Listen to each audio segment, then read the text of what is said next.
a family who didn't know they were dead. Today's story is about a small family of 3: John, his wife Nancy, and their little child. They lived at the very edge of the town, right next to a deep, silent forest.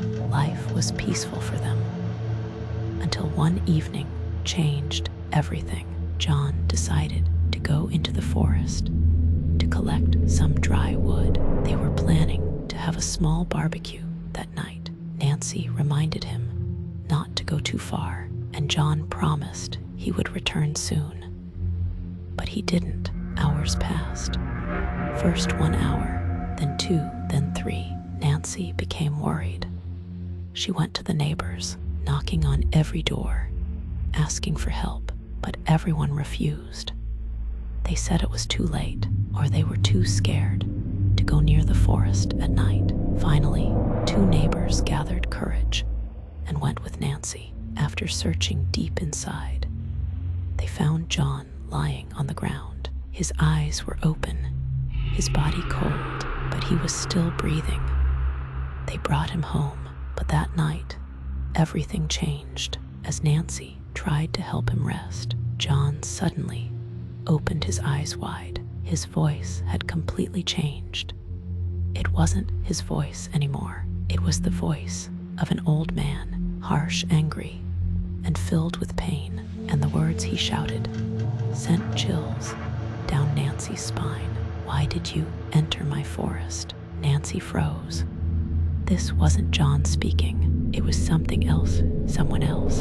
The neighbors heard his screams and recognized the voice. Not John's voice, but the voice of an old man who had once gone missing in the same forest, whose body was never found. Terrified, Nancy grabbed her child and ran to the neighbors' homes again, begging for help. But everyone heard the strange voice inside John's body shouting, "I will kill everyone." Frightened, every neighbor closed their doors. No one came out. Nancy had no choice but to return home with her child. And what happened inside that house that night, no one saw, but the screams echoed through the entire street. The next morning, something unbelievable happened. John, Nancy, and their child were seen walking together in the market, calm, normal, smiling, as if nothing had happened the previous night. The neighbors stared at them in shock. One of them asked, "John, are you okay?" John simply smiled and said, "Yes, of course. Why wouldn't I be?" Nancy also looked confused. She didn't remember anything from the previous night, but there was something everyone else could see.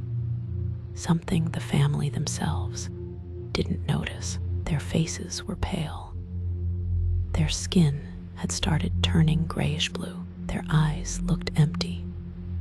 Their bodies were slowly starting to rot. They didn't know the truth. They didn't know that they were already dead, and something else was walking inside their bodies. End of part 1.